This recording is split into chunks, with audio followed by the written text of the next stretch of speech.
de démonter la porte de son domicile pour aller saisir des sacs à main, Louis Vuitton, des valises, pour récupérer l'argent que des juges lui avaient ordonné de me donner.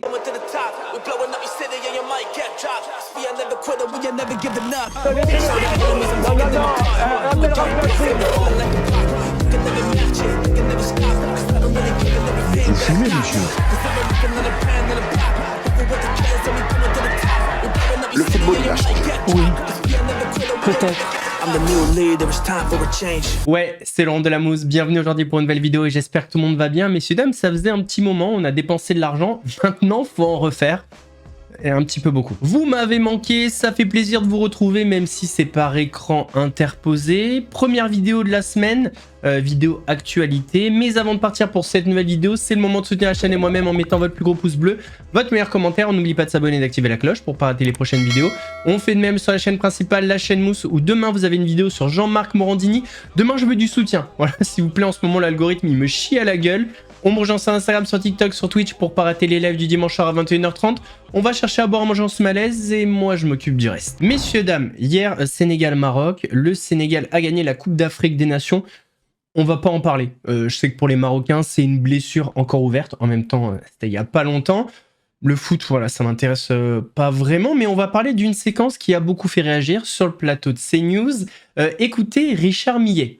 Vous allez voir, c'est pas mal. C'est toujours intéressant de voir les gens dans le métro. Non. Vous allez au contraire. Non. Vous allez dire. Au contraire, je suis dans la France qui se lève très tôt avec des gens, des prolétaires qui vont travailler. Oui. Qui vont travailler, Oui. où toutes les ethnies et toutes les races sont mélangées. Il n'y a pas de racisme. Je vais enlever le mot race parce que le mot race n'existe pas. J'appelle un chat un chat. Je Non, parle. oui, bon, le mot de race n'existe pas. Il n'y a qu'une race, c'est la race humaine. Quoi. Oui, non, mais ça vous le direz à d'autres, pas à moi. Alors, je le redis, il n'y a pas de race, il y a toutes qu'une race, c'est la race humaine. Toutes les ethnies c'est sont différent. mélangées et il y avait sur le quai à la Motte Piquet un Africain, un Sénégalais enveloppé dans le drapeau Vous n'en savez rien. africain. Et vous savez rien. Enfin, Non, vous n'en savez rien. Alors, vous n'en savez rien. Un Africain Et vous n'avez pas à lui demander ses papiers d'identité, Richard Millet. Soyez gentil, Richard Millet. Soyez gentil, Je dis soyez du bien, je dis du Oui, bien. mais vous ne savez pas si cet homme-là que vous qualifiez, vous n'en savez pas, vous lui avez pas demandé ses papiers. Bon, un homme enveloppé dans le drapeau Un homme, sénégalais. un supporter, Un homme de manifestement. couleur non blanche enveloppé dans un drapeau sénégalais. Je Eh peux ben, pas. c'est un Je supporter. suppose que c'est pas. Bah, c'est un supporter sénégalais. Peu importe. Mais oui, tranquille, il y a plusieurs races dans le plus grand des calmes. Il est super cet invité, réinvitez-le. Je suis sûr qu'il sera réinvité. D'ailleurs, félicitations au Sénégal pour sa victoire. J'ai oublié quand même. Félicitations à eux. Parlons de cette affaire qui a choqué un village en Charente. Un policier serait un violeur en série. Il aurait été interpellé en sortant de sa journée de travail au commissariat. Un policier de 45 ans en fonction, soupçonné d'avoir enlevé et violé une jeune fille de 17 ans. Les faits se sont déroulés en janvier 2025 dans cette commune en périphérie d'Angoulême. La jeune fille se rend à son arrêt de bus lorsqu'une voiture s'arrête. Le conducteur, armé d'un couteau, la force à monter et la viole. Dans la commune, c'est le profil du suspect qui interpelle. Les policiers ils sont censés nous protéger, nous, aussi bien femmes, hommes, adolescentes. Et là, en fait, au contraire, il ne l'a pas protégée, il l'a traumatisée, la jeune fille. En garde à vue depuis mardi, l'homme a reconnu être l'auteur de plusieurs autres agressions, 5 ces 3 derniers mois. Toutes dans un périmètre restreint, et pour les 4 dernières, avec une arme de poing. L'individu agissait toujours selon le même mode opératoire, baissant sa vitre conducteur, le visage partiellement dissimulé, tendant une arme de poing vers sa victime, prononçant les mots « monte ou je te bute ». Pour ces 5 autres agressions, les femmes avaient réussi à prendre la fuite. Des faits répétés, de quoi créer la psychose chez certains riverains. Plutôt à 8. Pourquoi vous avez ça sur vous ? Au cas où, vu les derniers événements, pour faire peur. Voilà, ça fait plusieurs fois sur la commune, qu'on ne sait pas ce qui se passe. Et c'est vrai que on a peur pour nous maintenant quand on se promène. L'homme a été identifié grâce à son véhicule puis par son ADN. Peut-être l'aboutissement d'une enquête de près d'1 an.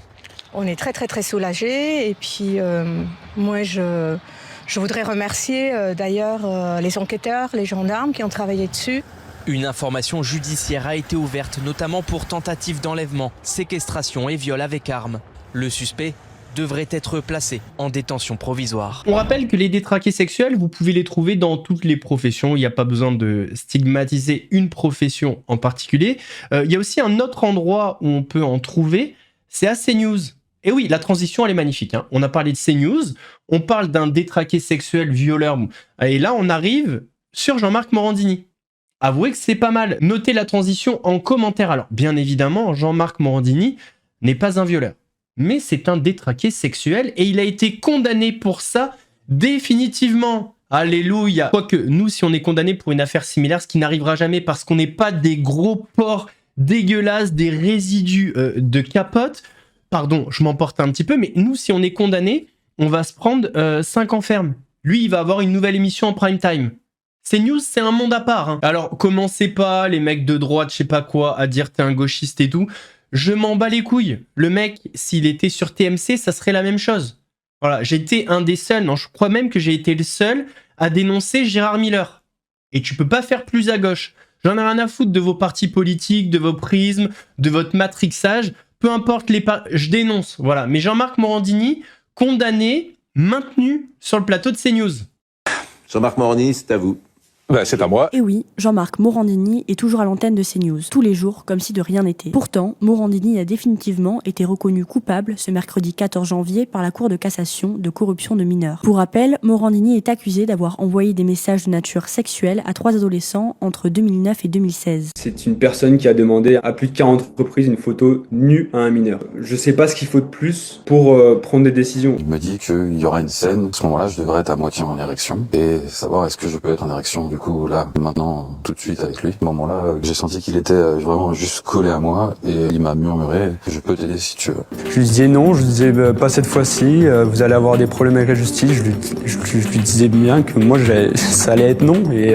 Mais à CNews, pas de mise à l'écart, pas de suspension, même pas de silence gêné. Au contraire, la direction assume pleinement. On assume complètement, il est à l'antenne et il y restera, déclare le directeur général de Canal+ France, Gérald Brice-Viré, devant l'association des journalistes médias. Pourtant, ce n'est pas ce qu'il est écrit dans un communiqué de iTélé, ancêtre de CNews, en 2016, où la chaîne affirme qu'en cas de condamnation, Morandini et iTélé ont d'ores et déjà convenu qu'ils quitteraient le groupe. Mais l'herbe Bolloré ne faisait que commencer et cette promesse n'est désormais plus à l'ordre du jour. Malgré la pression de nombreux médias, les collaborateurs et journalistes de CNews n'ont pas voulu se prononcer sur l'affaire. Christine Kelly a fini par répondre à un tweet de Jean-Michel Apathy. « Occupe-toi de ta famille, pauvre type ». Gilles-William Golnadel, habitué au plateau de Pascal Praud, s'exprime à son tour. « Je n'en pense rien et si j'en pensais quelque chose, je ne le dirais pas ». Sur d'autres affaires, il est pourtant fréquent d'entendre Pascal Praud dénoncer ce type de fait ou condamnation de pédocriminels, et plus particulièrement quand l'accusé n'est pas français. L'indulgence ne s'applique qu'aux amis de la chaîne. On rappelle quand même que CNews se veut être une chaîne conservatrice, avec des valeurs fortes.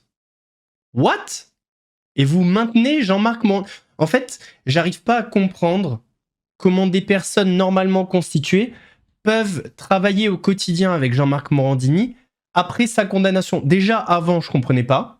Mais après, mais vous êtes à vomir. À vomir. Faut juste se dire qu'il y a des gens qui vont le croiser, juste lui dire bonjour, en faisant abstraction de sa condamnation.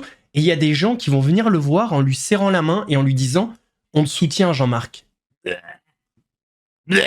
Toujours très compliqué pour Dieudonné de se produire. Il était à Cossol, dans les Alpes-Maritimes, et a essayé de se produire devant 200 personnes. Sauf que le préfet avait fait un arrêt d'interdiction de se produire, donc, et les gendarmes sont venus en plein spectacle pour l'empêcher de faire son spectacle.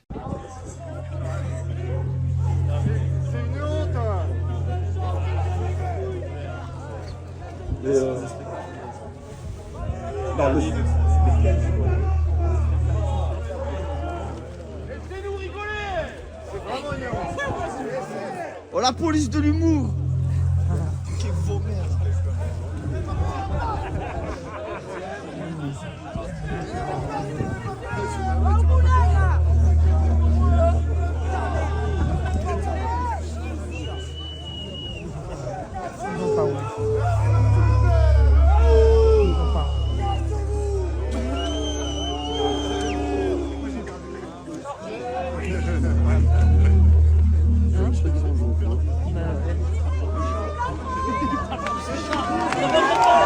Depuis quelques jours, il y a une influenceuse qui a fait l'émission Frenchy Shore. Ne regardez pas, vous ratez rien. C'est une télé-réalité où il y a du cul. Bon, bref, on s'en fout. En tout cas, cette candidate, ex-candidate, pardon, s'est fait remarquer pour une prise de position sur les réseaux par rapport au halal.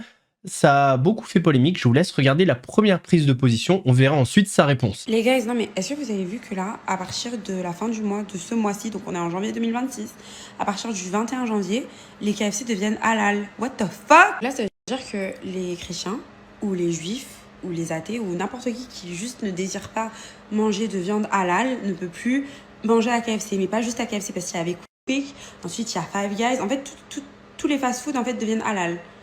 Et avant qu'on me dise, ouais, non, mais t'es islamophobe et tout, rien à voir. Mais en fait, c'est-à-dire qu'il n'y a pas d'alternative. Genre, vous pouvez pas faire un délire en mode, tu peux manger halal, mais c'est une alternative. Genre, non, c'est forcé à tout le monde de manger halal. C'est quoi ce délire en fait? Moi, je suis chrétienne, j'ai pas envie de manger halal. J'ai pas envie de manger de la nourriture qui a été sacrifiée pour des jeux qui ne sont pas les miens en fait. Où il y a eu des cultes qui ont été faits pour des jeux qui sont pas les. Mais je trouve que c'est trop une dinguerie. On est genre dans un pays laïque et tous les fast-foods sont halal. Je trouve que c'est trop un truc de dingue. Donc, j'invite tous mes chrétiens, tous mes juifs, tous mes athées, en fait toute personne qui ne désire pas qu'on leur impose une nourriture et qui vient du sol français à boycotter KFC en France. On boycotte, en masse on boycotte, parce que what the fuck. Par rapport à cette vidéo, elle s'est pas mal fait tacler, enfin cette vidéo a déclenché une petite polémique.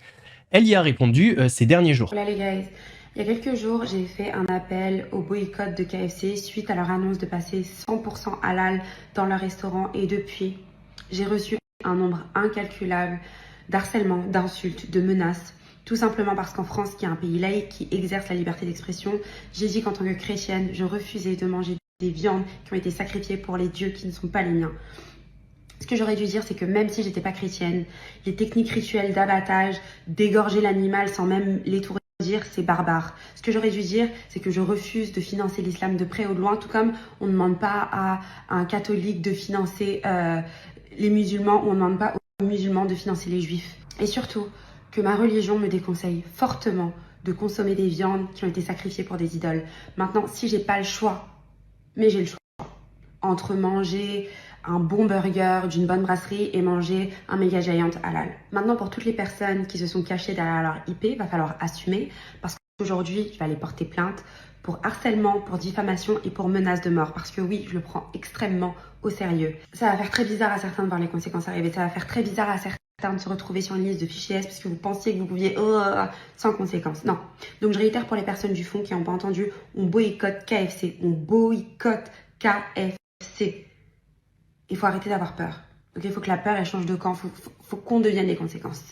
Sur le plateau de Aja, Sam Zira a raconté une histoire de fou par rapport à Magali Berda. Il a été obligé d'envoyer des huissiers qui ont saisi de la maroquinerie, notamment chez elle, ce qui explique pourquoi elle aurait la haine et pourquoi elle aurait parlé de lui dans sa vidéo réponse à Bastos. Magali Berda, ça fait genre depuis 2021 ou 2022 qu'elle m'avait foutu en procès de façon complètement abusive, et je vais pas revenir là-dessus, je vais pas vous refaire le film. Voilà, j'ai mis genre des années, et ça, elle l'a pas avalé, je pense. Hein. Elle l'a pas avalé, en fait, que je doive prendre un huissier qui soit obligé, avec un serrurier et des témoins, parce que c'est la loi, de démonter la porte de son domicile pour aller saisir des sacs à main, Louis Vuitton, des valises, pour récupérer l'argent que des juges lui avaient ordonné de me donner, parce que c'est elle qui avait porté plainte 3 fois contre moi et qui avait perdu avec abus de constitution de partie civile. Donc moi, comme j'ai toujours dit, t'attaques, tu perds, tu payes. C'est le jeu. Ça, elle ne l'avale pas. Elle n'arrive pas à passer au-delà. Tu te souviens du live qu'elle avait fait une fois sur toi et sur moi où elle imitait les streamers, elle t'imitait, elle se moquait de toi en mode streamer. Ouais, j'ai une vague. Ça, c'est arrivé, et pareil, elle m'avait mis dedans. Elle avait d'ailleurs, elle avait dit des trucs qui étaient complètement délictuels, etc. C'était grave ce qu'elle avait dit, mais je l'ai plus en tête. Je pourrais vous le ressortir. Ça arrivait 2 jours après que l'huissier, avec un serrurier, ait été obligé d'intervenir à son domicile, quand même des années après, pour pouvoir saisir. Ah, parce que moi, je faisais une... C'était une saisie-vente, hein. C'est-à-dire, tu sais, les trucs là, où on te dit adjugé, vendu, voilà, et je faisais vendre ses affaires, hein. Eh ben oui, sacré bordel. Ah oui, oui, oui, et elle risquait... Non mais il faut savoir que si elle refusait malgré ça de payer, elle risquait la prison. Hein. Eh ben oui. Voilà, mais c'est chaud de devoir en arriver là. En ce moment, c'est un petit peu compliqué pour Bastos. Il s'est pris la tête avec Zatis. La dernière fois, il a un peu parlé de moi en disant que j'ai pas donné de gaz. C'est pas grave, on va zapper. Mais surtout, il s'est fait clasher par Mila Jasmine. Et elle y est pas allée de main morte. Comment je suis énervée, mais en vrai, ça m'étonne même pas vu le personnage. Vous savez, Bastos, il a répondu à ma vidéo. Rien de surprenant, vu qu'il parle H24 des gens qui lui ont rien demandé. Imaginez quand on parle de lui. En fait, quand j'ai vu sa première réponse à ma vidéo, je me suis dit, ah, ça va et tout. Il l'a plutôt bien pris, c'est assez mature de sa part. Ça m'étonne. Bon, en même temps, c'était difficile de contredire que ces vidéos puaient la merde quand on parle H24 de la chirurgie des femmes, qu'on vient parler d'une femme qui n'a pas de bras. Je veux dire, on touche quand même le fond. Donc, c'était difficile de me contredire. Il est quand même allé jusqu'à parler de l'hygiène des pieds d'une femme handicapée. Et quand j'ai vu sa vidéo, là, je me suis dit clairement ses pieds étaient plus propres que sa bouche à lui. À la base, moi, la vidéo que j'ai faite sur lui, oui, c'est vrai que je l'ai un petit peu taclé, j'étais pas tendre, mais ça reste bon enfant. La vidéo que lui a faite sur moi, il m'attaque dans mon intégrité de femme. Je veux dire, c'est une chose de dire que ces vidéos puent la merde et m'attaquer sur ma dignité de femme. Je suis une femme mariée, je suis une mère de 2 enfants. Tu vas où là avec tes vidéos, avec tes sous-entendus? En fait, si demain, je refaisais de la télé ou que par exemple, je commettais des actes répréhensibles et qui se permettraient de me reprendre là-dessus parce qu'il y a matière à la limite. En fait, moi, ce qui m'énerve, enfin ce qui me fait rire plutôt, c'est qu'il veut tellement se dissocier du monde des influenceurs, des candidats de télé, à faire le mec cultivé parce qu'il maîtrise un petit peu la langue de Molière. Mais si c'est pour avoir aucun respect derrière, en fait, ces mots-là, ils servent juste à endormir le peuple. Mais avec ce genre de vidéo, on voit clairement son vrai visage. Je veux dire, aucune éducation. Parce que l'éducation, ça passe aussi par le respect de la femme. Moi, j'ai compris, mon petit Bastos, que ton fonds de commerce, c'est de parler de nous. De toute façon, tu ne t'en caches pas. Donc, grâce à cette vidéo, j'espère que tu pourras faire le plein de ton van. Et du coup, tu penseras à moi sur la route cet été. Donc, écoute bien ce que j'ai à te dire. Donc, nous allons remettre les choses dans l'ordre. Pour que je puisse rêver de toi dans un autre contexte que tu as essayé de sous-entendre, je n'aurais pas appelé ça un rêve. J'aurais appelé ça un cauchemar. Deuxièmement, même avec un bâton, je ne te fouetterai pas. Même si tu en aurais bien besoin. Et enfin, pour terminer, si nous étions seuls sur cette terre, le monde s'arrêterait. Je ne reproduirai pas l'humanité avec toi. Tu as bien compris, Bastien? Et puis de toute façon, en vérité, Bastien, on le sait que t'aimes pas les femmes. Hein? C'est pour ça que t'es toujours sur nos côtes. Parce que tu manges pas de ce pain-là. La vérité, elle est là. Tu parles de nous H24. 50-50, et les femmes, et ceci, et cela. Parce qu'en vrai, t'aimerais être à notre place. Mais en vrai, ça te regarde. Mais il y a des limites à ne pas dépasser. Et toi, à chaque vidéo, tu te surpasses. Donc bref, je vais m'arrêter là, parce que je ne suis pas là pour éduquer les cons, mais ce qui ne passe pas aujourd'hui ne passera pas demain. Je te souhaite un bon camping. J'espère que tu vas continuer à faire des vidéos, à gagner de l'oseille, puisque visiblement, il te manque des cours de savoir-vivre, et ça, apparemment, ça semble hors de prix. Samzira lui a demandé des explications sur ce clash sur le plateau de Aja. On n'attaque absolument pas son intégrité en tant que femme mariée en disant qu'elle pourrait avoir eu un rêve érotique. Ça arrive à toutes les femmes mariées. Tout est parti de Mila qui se réveille un peu venue de nulle part en disant qu'elle a rêvé de moi. Et que comme quoi j'avais un concept vraiment super dans son rêve et qu'elle s'est réveillée et qu'elle s'est rappelé que en fait, bah non, ce que je fais c'est nul. ce qui est drôle, hein, ce qui est drôle. Et moi, voilà, je lui ai répondu dans la taquinerie aussi que je pensais qu'elle mentait et que son rêve, c'était un rêve érotique. Alors elle répond que ça attaque son intégrité en tant que femme. Moi, je suis pas d'accord. On ne choisit pas ses rêves. Et apparemment, elle a choisi de raconter autre chose. En fait, ça sait rien, parce que t'étais pas dans sa tête. Elle a raconté autre chose. Peu importe ce qu'il y avait dans son rêve, elle a raconté autre chose. En tout cas, je n'attaque absolument pas son intégrité en tant que femme mariée en disant qu'elle pourrait avoir eu un rêve érotique. Ça arrive à toutes les femmes mariées et c'est ok. Il y a une différence entre avoir un rêve et passer à l'acte. On ne va pas commencer à être jaloux des rêves des gens. Moi, je vais aussi répondre à un truc, c'est qu'il y a quelques femmes qui disent que je suis misogyne parce que je parle de ça. Mais j'ai parlé aussi de la chirurgie de Thibaut Garcia, par exemple. J'ai parlé aussi de la chirurgie de Thibaut Garcia, j'ai parlé aussi de la chirurgie de Paga récemment, qui regrettait lui-même ses facettes, qui s'apprêtait à faire d'ailleurs le même La même opération que toi, je ne sais plus comment tu l'appelles, blémoplastie. Blérophagie. Bléroplastie. Blérophagie. Comment ça s'appelle ça? Blachéroplastie supérieure. Ouais. Wow. Je parle aussi de la chirurgie des hommes, autant que celle des femmes. J'ai eu Paga, je lui ai conseillé de prendre une certaine direction ou une autre. Je vois pas pourquoi, alors quand je le dis sur une femme, alors que je le dis sur un homme, ça y est, je suis misogyne. Parce qu'il y a pas une histoire de chouchoune. Moi, je vois marqué chouchoune dans le chat. Chouchoune. Chouchoune. Non, mais je sais ce que c'est qu'une chouchoune. Mais j'ai pas parlé de chouchoune de Mila, pas du tout. Il n'y a pas un grand arc-en-ciel dans la chouchoune comme ça? Oui, c'est vrai. Bah, Moi, je te dis ce que je dis. Quand j'ai parlé du rêve érotique, j'ai dit arc-en-ciel dans la chouchoune. Oui, quoi. non, alors à part ça, non, maintenant c'est bon, j'ai des L'arc-en-ciel, réminiscences. il est là. Oui, non, bah, il est là aussi. Il y en a un Il y en a deux d'arc-en-ciel. Ah, mais je viens de comprendre. C'est très très chaud en ce moment entre Sadek et Booba. On est à 2 doigts d'avoir un combat entre les deux, une bagarre. On sait même pas trop comment ça va se goupiller. Je sais pas si vous vous rappelez, mais j'avais fait une interview de Sadek à l'époque et il était complètement parti en vrille lorsqu'il avait parlé de Booba. Là, en ce moment, sur Twitter, les deux se répondent à coups de tweets interposés. Ça se tacle violemment. Et je sais pas pourquoi, un fight a été proposé. Je crois que c'est par Sadek d'ailleurs. Alors tout ça, ça part de quoi? Ça part de plein de pics qui s'envoient littéralement toutes les semaines. En fait, ça s'arrête jamais. Et là, Booba a partagé une vidéo où Sadek se bagarre. Et du coup, Sadek a répondu en le disant je suis sérieux, octogone ou 32 mesures, tu choisis, je te bip en rap et en bagarre. Booba avait répondu envoie les contrats à Sadek. Il avait ajouté une vidéo faite par intelligence artificielle de Sadek en train de se goinfrer. Et donc Sadek a dit voilà, on organise ça à Dubaï à partir du 20 mars. Tu prends 70% des pay-per-view, droits télé, tout ça, si cette vache formalise. Et au final, Booba a répondu en story ceci. Les gens sont pas bêtes.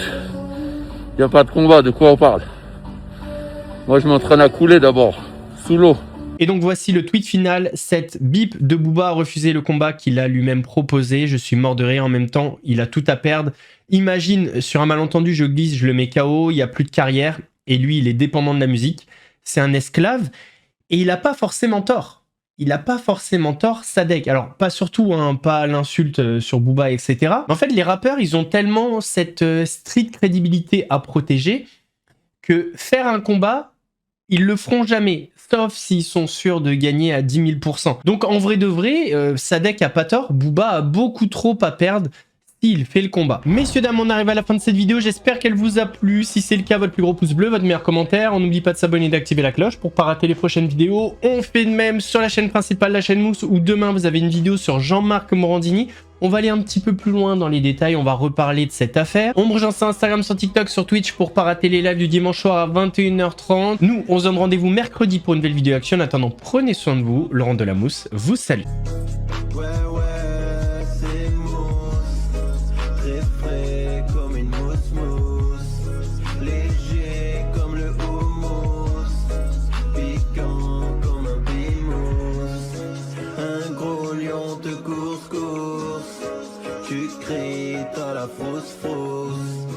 J'arrive à la rescousse. Regarde, ouais, c'est moi.